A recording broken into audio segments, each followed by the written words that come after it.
Dear friends, ഞാൻ Rafah Mac. നമ്മളെല്ലാവരും Facebook use ചെയ്യുന്നതാണ്. പലരും ഇപ്പോൾ ഈ അടുത്തായിട്ട് ഫേസ്ബുക്ക് പുതിയൊരു സംഭവം ഇൻട്രൊഡ്യൂസ് ചെയ്തിട്ടുണ്ട്. നമുക്കിപ്പോൾ ഒരു ഫോട്ടോ ഫേസ്ബുക്കിൽ കണ്ടൊരു ഫോട്ടോ ഡൗൺലോഡ് ചെയ്തിട്ട് വാട്സാപ്പിൽ ഷെയർ ചെയ്യാൻ സാധാരണ കേസിൽ നമ്മൾ ഡൗൺലോഡ് ചെയ്തുകൊണ്ട് വാട്സാപ്പിൽ വേറെ അറ്റാച്ച്മെൻറ്റ് ആയിട്ട് സെൻഡ് ചെയ്യാറാണ് പതിവ്. ഇപ്പോൾ അതിൽ തന്നെ ഫേസ്ബുക്ക് പുതിയൊരു ഓപ്ഷൻ കൊടുത്തിട്ടുണ്ട്, ഷെയർ എക്സ്റ്റേണൽ എന്ന് പറഞ്ഞിട്ട്. അപ്പോൾ ആ ഓപ്ഷൻ അറിയാത്തവർക്ക് വേണ്ടി ജസ്റ്റ് ഒന്ന് കാണിക്കാവുന്നുള്ളൂ. അതിപ്പോൾ നമ്മൾ ഫേസ്ബുക്ക് യൂസ് ചെയ്യണമെന്നുണ്ടെങ്കിൽ, ഫോർ എക്സാമ്പിൾ ഇപ്പോൾ ഇതിൽ ഈ പിക്ചറിൽ നമ്മളിവിടെ ലൈക്ക്, കമൻറ്റ്, ടാഗ് എന്ന് പറഞ്ഞ ഓപ്ഷൻ ഉണ്ട്. അതിൻ്റെ അടുത്ത് ഒരു ട്രിപ്പിൾ ബട്ടൺ ഉണ്ട്. ഇതിൽ നമുക്ക് ഷെയർ ചെയ്യാൻ ഈ ഷെയർ എക്സ്റ്റേണൽ എന്നുള്ള എടുത്തു കഴിഞ്ഞാൽ നമുക്ക് ഡയറക്റ്റായിട്ട് ഇതിൽ നിന്ന് മൾട്ടിമീഡിയ മെസ്സേജായി സെൻഡ് ചെയ്യാം, അല്ലെങ്കിൽ നമുക്ക് ഏതെങ്കിലും എഡിറ്റിംഗ് സോഫ്റ്റ്വെയറിലേക്ക് ഇടാം, ഇമെയിലായിട്ട് അയച്ചു കൊടുക്കാം, പിന്നെ അങ്ങനെ എല്ലാ ഓപ്ഷനും ഉണ്ട്. ഒരുപാട് ഓപ്ഷൻസ് ഉണ്ട്. സ്കൈപ്പിൽ സെൻഡ് ചെയ്യാൻ പറ്റും, വാട്സാപ്പിൽ സെൻഡ് ചെയ്യാനൊക്കെ പറ്റും. ഉദാഹരണത്തിന് ഇപ്പോൾ ഇത് എടുത്തിട്ട് വാട്സാപ്പിൽ സെൻഡ് ചെയ്യുകയാണ് ഈ പിക്ചർ. ഓക്കെ, വളരെ സിമ്പിളാണ്. അപ്പോൾ ഇതിൻ്റെ പ്രത്യേകത എന്താ വെച്ചാൽ നമുക്ക് ഫോണിൽ ഈ പിക്ചർ സേവ് ആവാതെ ഡയറക്റ്റ് സെൻഡ് ആവുന്നതാണ്. അപ്പോൾ നമുക്ക് ഫോണിൽ സേവ് ആവുന്നില്ല ആ പിക്ചർ. അപ്പോൾ അതേപോലെ തന്നെ ഇതിപ്പോൾ ഫേസ്ബുക്ക് പേജ് മാനേജറാണ്. നിങ്ങൾക്ക് ഫേസ്ബുക്കിൽ നിങ്ങളുടെ ഒരു ഫ്രണ്ടിൻ്റെ പിക്ചർ ഇതാണ്. അപ്പോൾ ഈ പിക്ചർ വേണമെന്നുണ്ടെങ്കിൽ ഇതെടുത്തു ലൈക്ക്, കമൻറ്റ്, ഷെയർ ഉണ്ട്. ഈ ഷെയർ അടിച്ചു കഴിഞ്ഞാൽ നമ്മുടെ ഫേസ്ബുക്കിലെ വാളിൽ മാത്രമാണ് ഷെയർ ആകുന്നത്. പക്ഷേ ഇവിടെ ഈ ട്രിപ്പിൾ ബട്ടൺ ഉണ്ട് ഈ സൈഡിൽ, ഈ കോർണറിൽ. ഇതെടുത്തിട്ട് ഇതിലുണ്ട് ഷെയർ എക്സ്റ്റേണൽ എന്നുള്ള ഓപ്ഷൻ. ഇതന്നെ എടുക്കണം. മറ്റേ ഷെയർ നമ്മുടെ നോർമൽ വാളിൽ ഷെയർ ചെയ്യുന്നത്. അതേപോലെ നമുക്ക് ബ്ലോഗിൽ പോസ്റ്റ് ചെയ്യാം. ഇപ്പോൾ ഇത് ഒരാൾക്ക് ഇമെയിൽ അയക്കണമെന്നുണ്ടെങ്കിൽ ജസ്റ്റ് ഇമെയിൽ കൊടുത്തു കഴിഞ്ഞാൽ നമുക്ക് ഇനി വേണ്ട ഇമെയിൽ ഐ ഡിയും കൊടുക്കുക.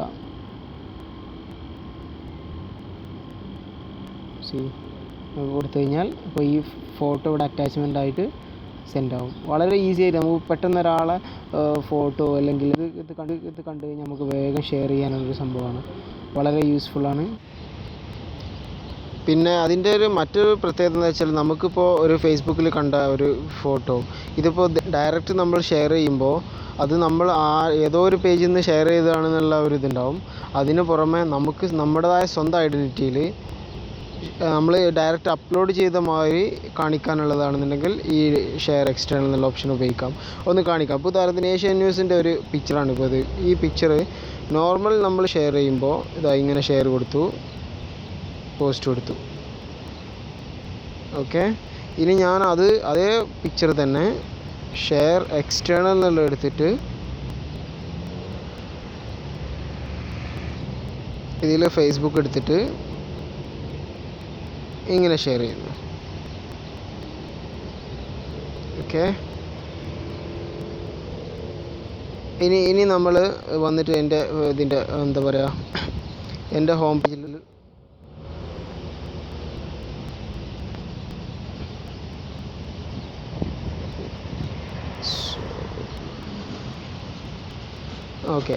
എൻ്റെ ഹോം പേജിൽ ഒന്ന് വന്നാൽ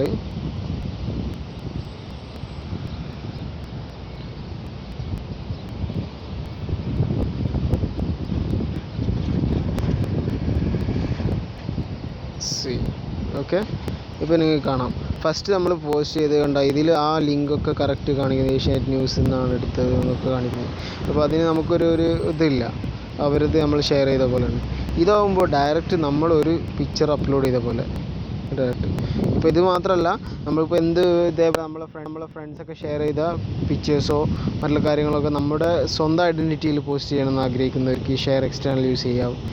അതൊരു വേറൊരു ഐഡിയ ആണ്. അങ്ങനെ ഇതിൽ ഒരുപാട് സംഭവങ്ങളുണ്ട്. ഒന്ന് ചെക്ക് ചെയ്ത് നോക്കൂ നിങ്ങൾ. അപ്പോൾ ഇഷ്ടമായാൽ നിങ്ങൾ കമൻറ്റ് ചെയ്യുക. Okay, thank you so much.